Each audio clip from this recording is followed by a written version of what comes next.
Live from downtown Detroit, Local 4 News at 6 starts now. Running out of room. Their home has stood in this spot for 120 years. One Macomb County family fears they'll be forced out by proposed plans to widen Romeo Plank Road. It's clear there are stretches of Romeo Plank that need widening to ease a lot of traffic congestion there. Sure. The proposal, though, is for 5 lanes where 2 now exist. And part of that expansion zone includes a house on Romeo Plank just north of 22 Mile. Victor Williams is there live with a closer look at the dilemma for people there. Victor? Yes, Kimberly and Devin, this is Romeo Plank Road right here where a lot of people have complained about congestion as well as other issues with the overall traffic flow. But the people that live in this home right here are saying they can already see the writing on the wall of what's to come. So they can't legally tell me that we're going to lose the house, but they have said that we are in the mapping area. Christian and Michael Thursum are worried, concerned, and just about any other emotion you'd feel knowing the road in front of your home is being extended to 5 lanes, placing your home in jeopardy. We just don't want to lose our home. Like, we didn't know that this was even possible to lose your home like this, in this fashion. What Michael is talking about is eminent domain, and although discussions are nowhere near that point, the Thursum's anxiety is at an all-time high.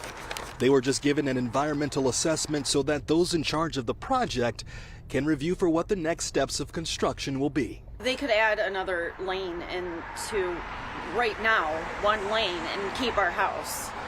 And we knew when we moved in there was a possibility they could add a lane. We didn't assume 5 lanes ever. The two have 6 children and have lived in the home for 4 years, investing $15,000 to $20,000 into the property's modernization.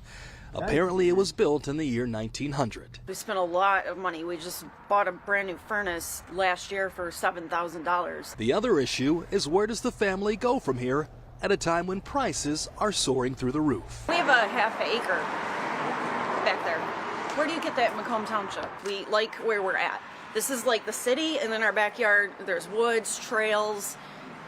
It's like country back there. So we like our situation.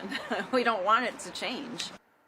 And Macomb Township officials as well as Macomb County officials are saying once again this project is in the earliest stages of development, and they are going to be hoping to find some type of common ground for this family. In Macomb Township, Victor Williams, Local 4. You can certainly feel their anxiety and worry as well. Victor, that's a busy stretch there. What about other people living along that road? Well, there are several other families that live right here, but this family right here is the only one that's made any fuss so far, so this is something that we're just going to have to keep tabs on going forward. We know you will. Victor, thanks. For the second straight day, the jury's gone home without reaching a verdict in the trial of 4 men accused of plotting to kidnap Governor Whitmer. Sean Lay, our man in Grand Rapids, who's covering these deliberations and joins us now live. Sean, the defense team, you would think, could be pretty pleased at the time that it's taking so far, right? We've asked a number of attorneys who have a lot of experience in this, and they say, yes, the longer this goes, it could be a good sign for defense attorneys. However, the questions asked by the jury so far, they also say that also could be a good sign for the prosecution. So 8:30 tomorrow morning, the jury reconvenes, heads back for deliberations. The question is, will we finally have a verdict tomorrow on day 3? In the meantime, the leader of the Wolverine Watchmen, Ty Garbin out of Heartland, well, he has an apology for Governor Whitmer. 4 members of the Wolverine Watchmen anti-government extremist group Barry Croft, Adam Fox, Daniel Harris, and Brandon Caserta face possible life in prison. The leader of that group, Ty Garbin of Heartland, pled guilty and testified against the other men. Speaking only with Local 4, Garbin's attorney, Mark Satawa, says Garbin is sorry for his role in a plot he says was very real. He wants to apologize to a lot of people, including the governor and her family, and I think he has. Attorneys for the 4 insisted to the jury that the men were entrapped by the FBI. Garbin said they planned to kidnap the governor and were not entrapped in any way. Do you think at some point he will apologize to Governor Whitmer? That's a really interesting question. I don't know that the governor would want him to. I don't know what the sort of circumstances would be that would create something like that. I think he really did at sentencing.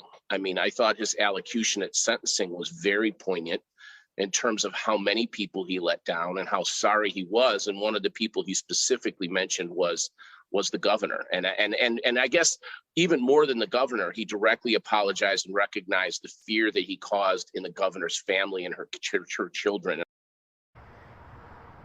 But so far, after 2 full days of deliberations, no verdict as of yet. Again, the jury starts again at 8:30 tomorrow morning. The attorneys, Devin, we're speaking with experience in this, say this certainly is an indication this was not a slam dunk so far for federal prosecutors. Back to you. Certainly has not been. We will continue to follow it. Deliberations back again tomorrow morning. All right, Sean. All right, well, today appears to be our little break from wet weather in an otherwise rainy week. Hope you liked it. Yeah. Andrew's tracking some more changes. Exactly right. And those are wet changes. And as you remember yesterday, we even had snowy conditions. Nothing like that today. Same for this evening and tonight for the most part. Yes, we're looking at dry conditions here in Detroit. Bit of rain down to our south and west. You can see some light sprinkles and also some scattered light rain, Kalamazoo, northern Indiana. That might head toward areas in our south zone, south of I-94, before this evening is over with. But the main concern, or the better chance of moisture, comes from our west. You can see some showers, even a couple of thunderstorms in parts of northern Missouri, also in portions of Minnesota and in Iowa. This batch right here, that is headed for us, and it doesn't make its arrival here to southeast Michigan until tomorrow morning. So while this evening, for the rest of the commute, whatever your plans are, we got some hockey here in downtown Detroit. I think they're just fine. But when many of us wake up on Wednesday, it will get a bit wet. We're looking at 56 right now and still mild with temperatures that are in the 50s across nearly all of southeast Michigan. And temperatures dive down to the 40s by the time this evening's hockey game is over. We'll talk more about that rain for tomorrow and your 7-day forecast coming up. Andrew, thank you. When the weather turned warmer last year, the big news involved flooded basements and freeways. It didn't help that some of the infrastructure we usually rely on failed. Well, today, the Great Lakes Water Authority is seeking to reassure everyone they're in a better position of being prepared. Our Megan Woods joins us live from Detroit with news of some upgrades by GLWA. Megan, good evening. Good evening. So Great Lakes Water Authority is making multiple changes behind the scenes to avoid some of those problems that we experienced last year, especially when it comes to several inches of rain in a short amount of time. What this does is this makes sure that we have good, reliable power to pump as much as we can. I would tell you the limitation in the system is the pipes. This is why it's such a big problem. Tuesday, Great Lakes Water Authority announced they've converted 2 pump stations to DTE Energy Power and installed 3 brand new transformers. We are having 3 independent power sources. What that means is there's 3 different wires that actually comes to each one of these transformers and allows them to operate. So in the last event we had where there was 1 wire that was feeding 2 transformers. They also plan to increase communication with the public when they have concerns about the weather and have installed power quality monitors at 3 pumping stations and all wet weather treatment facilities. They're instruments that monitor the power. So if there is a loss of power, we get a notification immediately. And when you see us notify communities or people about the fact that we're concerned about rain, it's because we're seeing a forecast that is more than, say, 3.5 inches in a day. Right, that will create problems for the system. There are 2 more facilities that need to have their power converted, and Great Lakes Water Authority says that should happen by July. Live in Detroit, I'm Megan Woods, Local 4. Really good news, Megan. We appreciate it. Michigan Congressman Fred Upton will not be running for re-election after 18 terms in the U.S. House. Southwest Michigan Republican made that announcement in an emotional speech on the House floor this morning. We played some of that for you at 5. Here's more of what he had to say. Even the best stories has a last chapter. This is it for me. I've done the zillions of airline miles back and forth. I've signed Fred to over 1 million letters, cast more votes than anyone in this chamber while here, and by most accounts have succeeded in making a difference, accomplishing what I've set out to do with more unfinished work still yet to come.